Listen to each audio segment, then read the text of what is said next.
The year was 2247, and humanity had finally found its place among the stars. After 200 years of peace, the children of Earth had spread across 3 solar systems. They built cities on distant moons. They grew food on planets that once seemed impossible to reach. And through it all, they held on to one simple belief: the universe was vast enough for everyone. Admiral Kang Tae stood on the bridge of the diplomatic vessel, Horizon's Promise.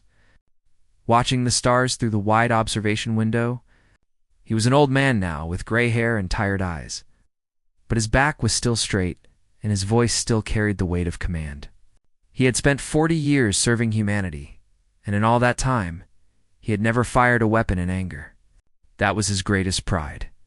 Beside him stood Ambassador Park Yuna, a woman known across all human worlds as the voice of peace. She had ended 3 civil conflicts and negotiated countless trade agreements. When she spoke, people listened. When she smiled, enemies became friends. She believed with all her heart that understanding could solve any problem. Today, they were about to meet an alien species for the first time. The Velthari Dominion had entered human space 3 weeks ago. Their ships were massive, dark things that blocked out the light of stars. Their technology was far beyond anything humanity had ever seen. But instead of fear, humanity felt hope. Finally, they were not alone. Finally, they could share their dreams with others who walked among the stars. Yuna had prepared for this moment her entire life. She had studied every theory about alien contact. She had practiced speeches in languages she invented, just in case translation failed. She had brought gifts from every human world: music, art, poetry, and the simple foods that brought people together. The Velthari shuttle docked with the station, and Yuna walked forward to greet their guests. Behind her, 3,000 diplomats, scientists, and cultural ambassadors waited with eager hearts. This was humanity's moment. This was the beginning of a new age. The Velthari Supreme Commander was called Rolvik. He was tall, taller than any human, with skin like polished stone and eyes that held no warmth. He walked through the station's halls without looking at the decorations humanity had prepared. He ignored the extended hands. He said nothing when Yuna offered him a flower from Earth, a simple rose that had traveled across the stars. Yuna did not give up.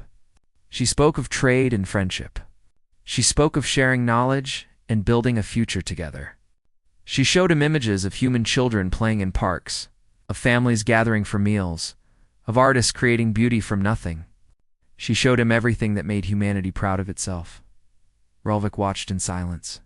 When she finished, he finally spoke. His voice was cold, like wind through an empty cave. "You are young," he said. "Your species has existed for less than a moment. The Velthari Dominion has ruled these stars for 10,000 years. We have conquered 60 species. We have brought order to chaos. You will submit, or you will be erased. There is no third option." Yuna felt her heart grow cold, but she did not let her smile fade. "We do not wish to submit," she said carefully. "We wish to be friends. Surely there is room in the galaxy for both our peoples." Rolvik looked at her the way a giant might look at an insect. "You misunderstand. This is not a negotiation. This is notification." He turned and walked back toward his shuttle. Yuna called after him, asking for more time, asking for another chance to talk.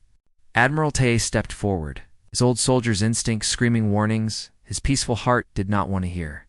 The Velthari shuttle detached. For a moment, nothing happened.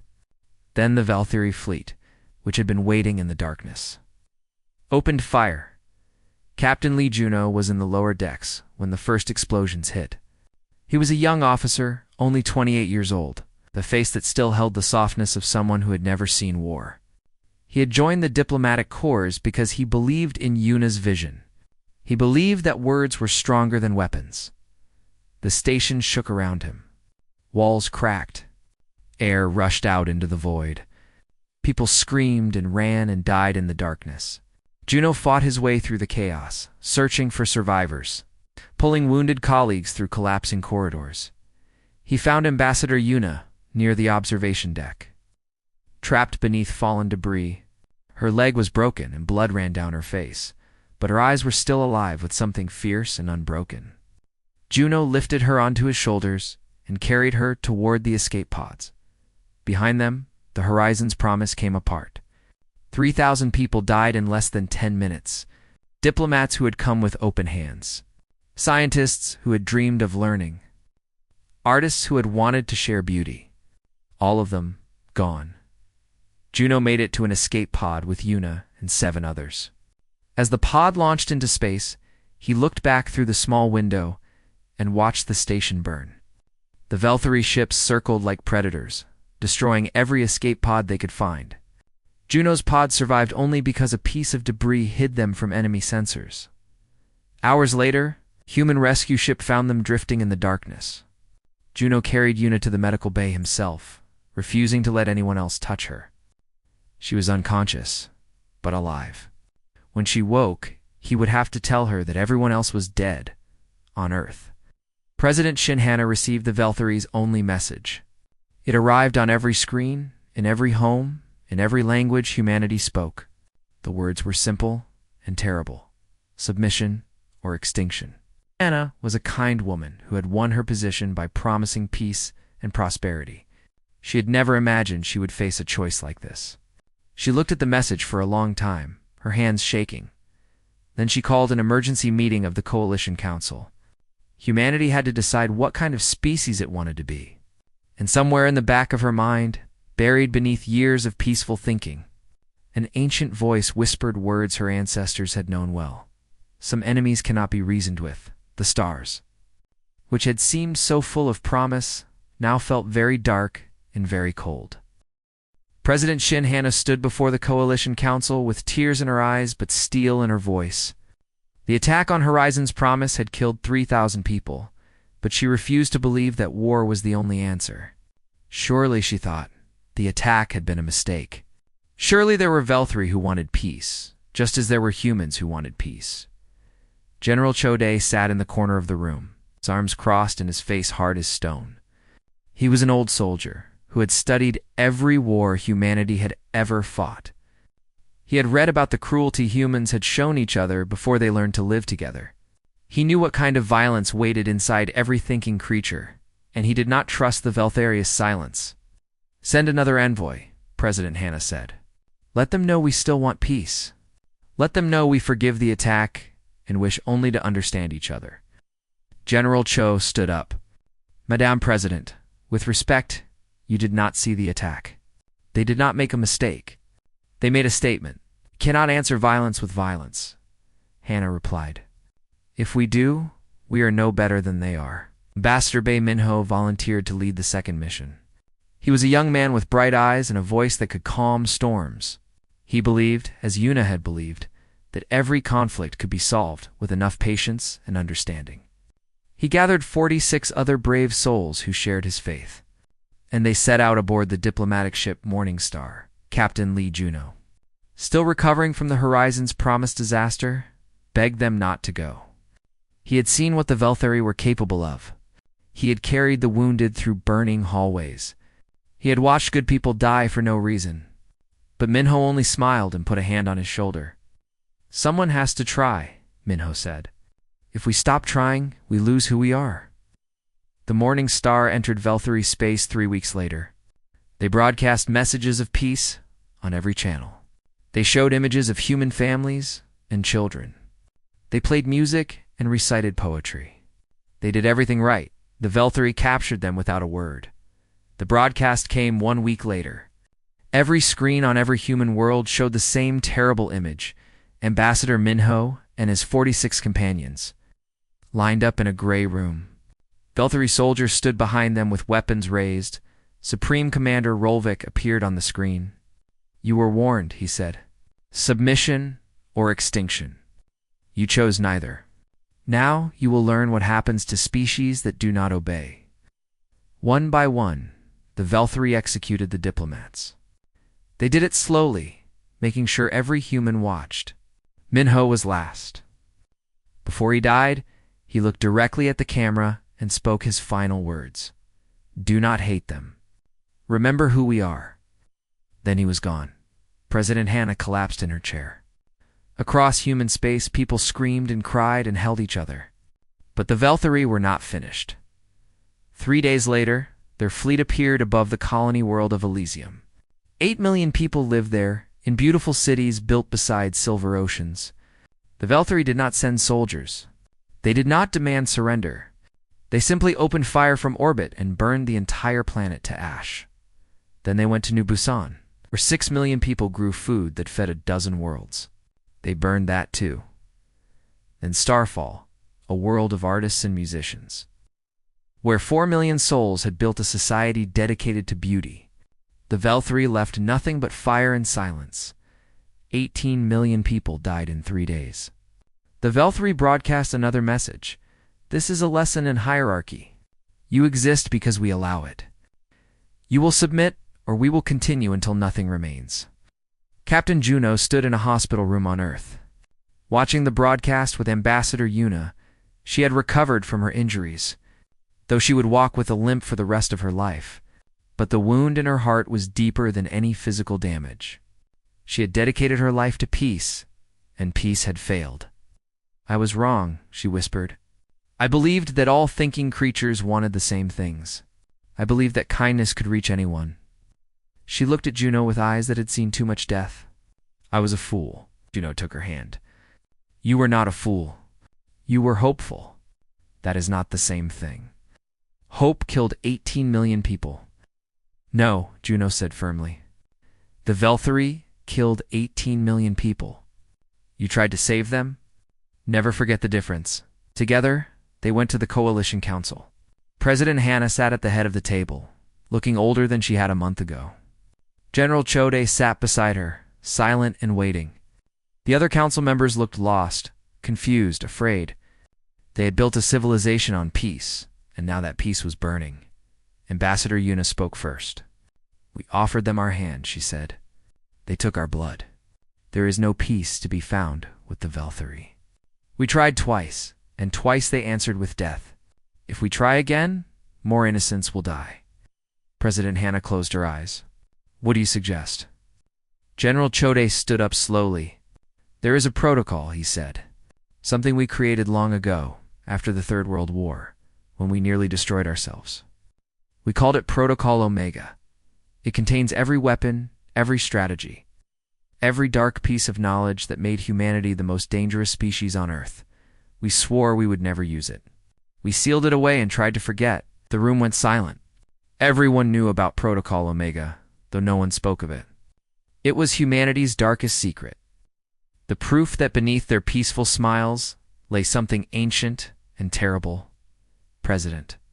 Hannah looked at the faces around her. She thought of Elysium burning. She thought of Minho's final words. She thought of the children who would never grow up, and the parents who would never hold them again. Then she made the hardest decision of her life. Open it, she said. Open Protocol Omega. Show the Velthari. What happens when humanity stops asking for peace? General Chode nodded once. Captain Juno felt something shift in the room, in the air itself. 200 years of peace were ending. And something old, something that had slept since humanity first looked up at the stars with hungry eyes, was waking up. The galaxy had only known humanity as traitors and diplomats. They were about to learn what Earth's children were really made of. Deep beneath the mountains of Earth, in vaults that had been sealed for 200 years, the machines began to wake. Lights flickered on in corridors that had not seen human feet since the Great Peace began. Doors that had been locked against the future slowly opened, revealing secrets that humanity had tried very hard to forget. General Chode walked through the vaults with a team of soldiers, his footsteps echoing in the ancient darkness. He had studied Protocol Omega in classified files, but seeing it in person was something else entirely. Rows upon rows of weapons lined the walls. Ships that had been built for destruction sat in massive hangars, covered in dust but still deadly.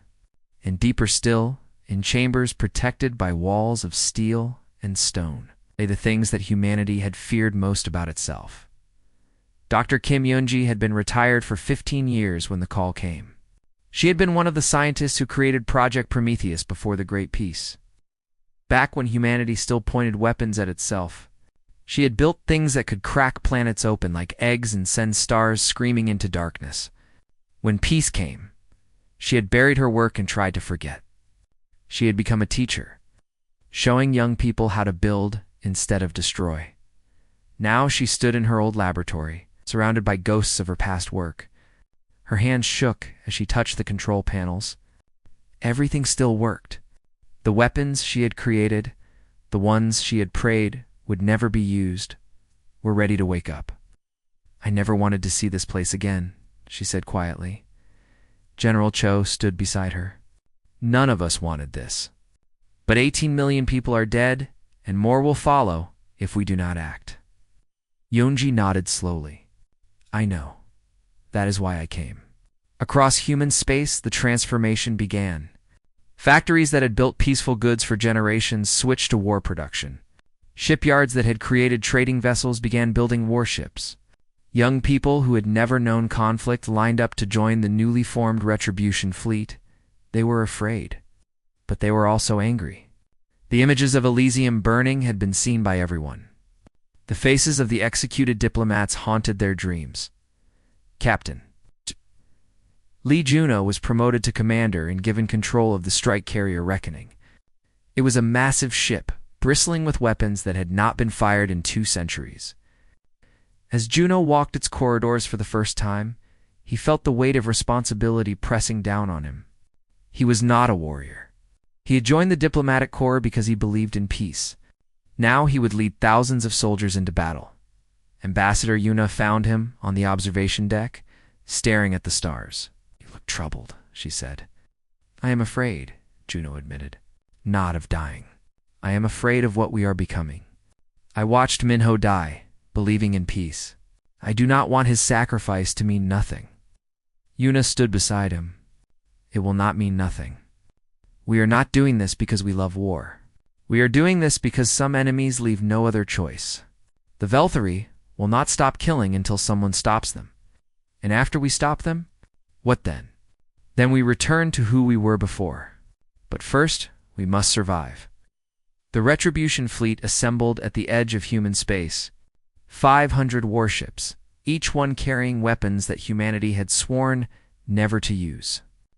General Chode commanded from the flagship Wrath of Earth, coordinating the largest military operation in human history. Dr. Yunji worked day and night, activating Prometheus weapons and training crews to use them. Lieutenant Yun Sora, a young tactical officer assigned to the Reckoning, studied Velthari communications, looking for weaknesses to exploit. When the fleet was ready, Ambassador Yuna stood before the cameras one last time. Her message would be broadcast across the galaxy, to the Velthari, and to every species watching from the shadows. She had written and rewritten the words 100 times. Trying to find the right balance between warning and sorrow, the broadcast began. "To the Velthari Dominion," Yuna said, her voice steady and clear. "For 200 years, humanity chose peace. We buried our weapons. We silenced our warships. We believed that the galaxy would meet us with the same kindness we offered. We were wrong." She paused, and her eyes hardened. "You killed our diplomats. You burned our worlds. You murdered 18 million people who had done nothing wrong except believe that you could be reasoned with. We offered you friendship, and you gave us death. We offered you our hand, and you took our blood." Her voice rose, carrying the weight of every human who had died, every child who would never grow up, every dream that had burned with Elysium. "We tried for peace. Now you will know the other side of humanity. You thought we were weak because we chose not to fight. You were wrong. We did not survive our own darkness by being gentle with those who showed us no mercy. We learned, long ago, what it takes to destroy an enemy completely. We sealed that knowledge away because we hoped we would never need it again." She leaned forward, her eyes burning into the camera. "You have awakened something that should have stayed sleeping. This is not a threat. This is a promise. We are coming for you, not to conquer, but to end you. Every ship, every base, every stronghold. We will not stop until the Velthari Dominion is nothing but a memory and a warning to anyone else who mistakes our kindness for weakness." The broadcast ended. Across human space, people watched in silence. Some wept. Some cheered. Some simply nodded, understanding at last what their ancestors had always known. Peace is precious. But survival comes first. Commander Juno stood on the bridge of the reckoning, watching the stars ahead. The fleet was ready. The weapons were armed. Somewhere out there, the Velthari waited. Confident in their 10,000 years of victory, they had no idea what was coming. All ships. General Chode's voice crackled across the fleet communications. Jump coordinates locked. Engage on my mark. The stars flickered. The fleet vanished into the darkness, and humanity, for the first time in 200 years, went to war. The Velthari had ruled the stars for 10,000 years. In all that time, they had never lost a war. They had conquered 60 species, bending each one to their will through superior technology and absolute brutality. They did not know how to be afraid. They had forgotten what it felt like to be hunted. They were about to remember. The human fleet emerged from faster-than-light travel at the edge of the Corvex system, home to the Velthari's largest forward base. Commander Lee Juno stood on the bridge of the reckoning, watching the enemy positions appear on the tactical display. 200 Velthari warships orbited the planet, each one massive and ancient and deadly. They outnumber us, Lieutenant Yunsora reported from her station. Their ships are bigger, and their weapons have longer range. Commander Juno nodded. Then we will have to get close. The battle began with fire and fury. Velthari weapons lit up the darkness, sending beams of energy screaming toward the human fleet. The first human ships to die were smaller escorts that threw themselves into the path of the attacks, buying time for the main fleet to advance. Their crews knew they would not survive. They went anyway. General Chode commanded the battle from the wrath of Earth, his voice calm and steady as he directed thousands of ships and millions of soldiers. He had spent his entire career preparing for a war he hoped would never come. Now that it was here, he found a strange peace in his heart. This was what he was made for. The Velthari expected the humans to fight like the other species they had conquered. They expected fear, desperation, retreat. Instead, the humans charged directly into their formation, accepting terrible losses to close the distance. And when they got close enough, they unleashed weapons the Velthari had never seen before. Dr. Kim. Yunji had designed the Prometheus missiles to destroy planets. Against ships, they were like hammers against glass. The first Velthari dreadnought to be hit simply vanished, torn apart at the atomic level. The second and third followed moments later. The Velthari formation, which had held firm for 10,000 years against every enemy, began to break. Commander Juno pushed the reckoning into the heart of the enemy fleet. His ship took hit after hit, but it kept moving, kept firing. When a Velthari cruiser tried to ram them, Juno turned into the attack and let the reckoning's reinforced bow cut the enemy ship in half. "Damage report," he called out. "Decks 7 through 12 are gone," Sora replied. "Weapon systems at 60%. Engines still functioning? Then we keep fighting." On the surface of Corvex Prime, General Chode led the ground assault personally. 20,000 human soldiers dropped from orbit in armored pods, landing in the middle of the Velthari base. They were outnumbered 5 to 1, but they had something the Velthari did not understand. They were not fighting to conquer. They were fighting to avenge. The battle lasted 18 hours. Human soldiers fought through every corridor, every chamber, every defensive position. They did not stop for rest. They did not stop for food. They did not stop at all. When their weapons ran empty, they used knives. When their knives broke, they used their hands. The Velthari had never faced anything like it. By the time the sun rose on Corvex Prime, the base was in human hands. General Cho stood in the command center, surrounded by the bodies of fallen enemies, and allowed himself a moment of exhaustion. They had won the first battle, but the war was far from over. Lieutenant Sora made a discovery that changed everything. While breaking into the Velthari communication network, she found records of the species they had conquered. Dozens of worlds, billions of people, all enslaved and suffering under Velthari rule. Some were used as workers, building ships and weapons for their masters. Others were kept as livestock, raised for food or sport. The cruelty was beyond anything Sora had imagined. She brought the information to Commander Juno. He read through the files in silence, his face growing harder with each page. When he finished, he made a decision that would define the rest of the war. "We will not just defeat the Velthari," he said. "We will free everyone they have enslaved, every world, every species, every prisoner. We will give them hope," Ambassador Yuna agreed. She began broadcasting to the enslaved populations, telling them that help was coming. She spoke in every language they could translate, promising freedom and safety and a future without chains. Some did not believe her at first. After 10,000 years of slavery, hope was hard to find, but slowly they began to listen. Supreme Commander Rolvik retreated from Corvex Prime with the survivors of his fleet. He had never lost a battle before. He had never felt fear before. Now both feelings burned in his chest like poison. He sent desperate messages to the Velthari homeworld, demanding reinforcements, demanding weapons, demanding anything that could stop the human advance. But the humans did not slow down. They moved from system to system, destroying Velthari bases and freeing enslaved populations. Each victory brought new allies, as liberated species joined the fight against their former masters. What had started as a human war became something larger, a war of liberation, a war of justice, a war that would reshape the galaxy. Commander Juno stood on the bridge of the reckoning, watching another Velthari fleet burn in the distance.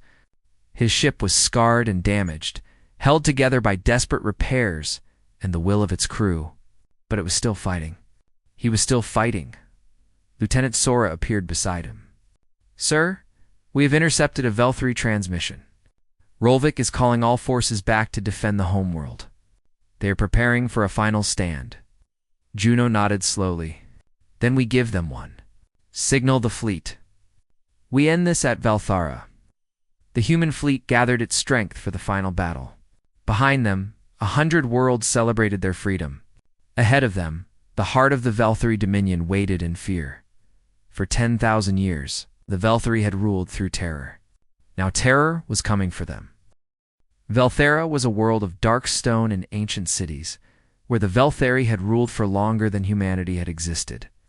Its skies were filled with defensive platforms and orbital fortresses.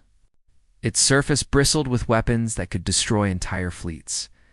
For 10,000 years, no enemy had ever come close to threatening it. Now, humanity had arrived. The final battle began at dawn. 800 human warships faced 4,000 Velthari defenders. The numbers were against them.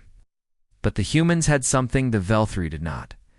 They had nothing left to lose and everything to fight for. Commander Lee Juno led the attack from the Bridge of the Reckoning.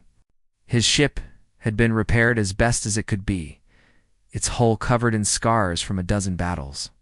The crew was exhausted, but their eyes burned with determination. They had come too far to fail now. "All ships," General Chode's voice rang across the fleet. "This is the end.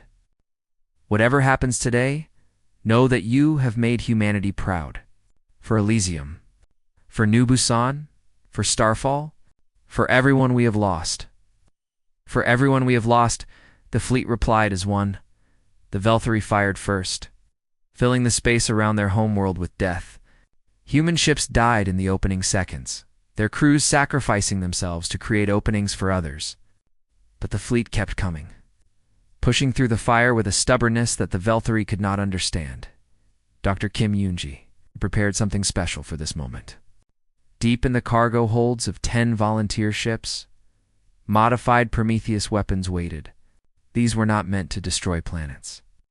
They were designed to disable, to break apart enemy formations, to create chaos.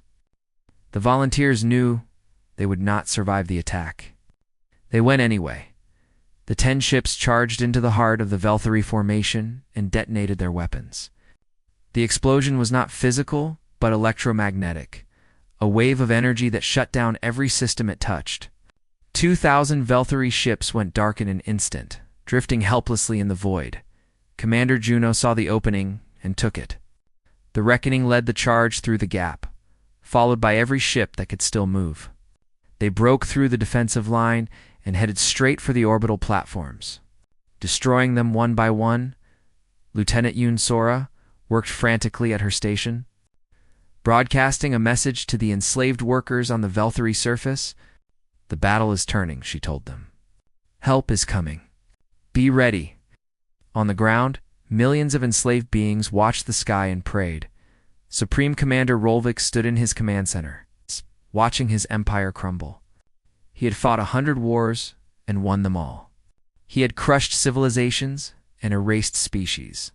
He had believed, truly believed, that the Velthary were meant to rule forever. Now, a species that had existed for less than a heartbeat compared to his own was tearing everything apart. How? He demanded of his officers. How are they doing this? They are children. They are nothing. No one could answer him. The final phase of the battle was the bloodiest. Human soldiers dropped onto the surface of Velthira, fighting their way through streets and buildings toward the Central Command Complex. General Chode led them personally, his old body pushed beyond its limits by sheer willpower. They lost thousands in the assault. They did not stop. Commander Juno brought the Reckoning down into the atmosphere, using its weapons to support the ground troops. The ship groaned and shook, never designed to fly so low, but it held together long enough to destroy the last Velthary defensive positions. When the dust settled, human soldiers stood in the ruins of the command center. Supreme Commander Rolvik knelt before them, surrounded by the last of his guards. For the first time in his long life, he looked small. General Chode stepped forward. "You are under arrest for crimes against humanity and countless other species. Your empire is finished." Rolvik looked up with hatred in his eyes. "You cannot destroy 10,000 years of rule. Others will rise to take our place." "Perhaps," Cho said quietly, "but you will not be here to see it." The transmission reached Earth and every human world at the same time. President Shinhana accepted the Velthary surrender in the name of the United Earth Coalition. The terms were simple. The Dominion would be dissolved. All enslaved species would be freed, and Rolvik and his council would face trial for their crimes. There would be no negotiation. There would be no mercy, but there would also be no genocide. Humanity had proven it could destroy the Velthary completely. Instead, they chose to let them live with the knowledge of their defeat. It was a harder punishment than death. Ambassador Park Yuna delivered the final address from the Bridge of the Reckoning. Standing beside Commander Juno, behind them, the stars of Velthary space burned bright, filled with ships from 100 liberated worlds. "We came to the stars hoping to find friends," she said. "Instead, we found tyrants who thought our kindness was weakness. Today, that error has been corrected." Her voice was tired but steady, carrying across a galaxy that had watched the war with fear and wonder. Let this be a lesson to all who are listening. Humanity will always offer peace first. We will always reach out with open hands. But if our peace is rejected, if our mercy is answered with blood, then we will show you the other side of who we are. Not cruelty for its own sake, but consequence. We did not survive our own darkness by forgetting how to fight.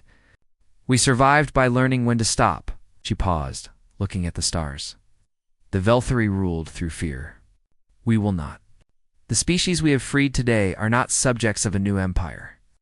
They are friends, partners, equals.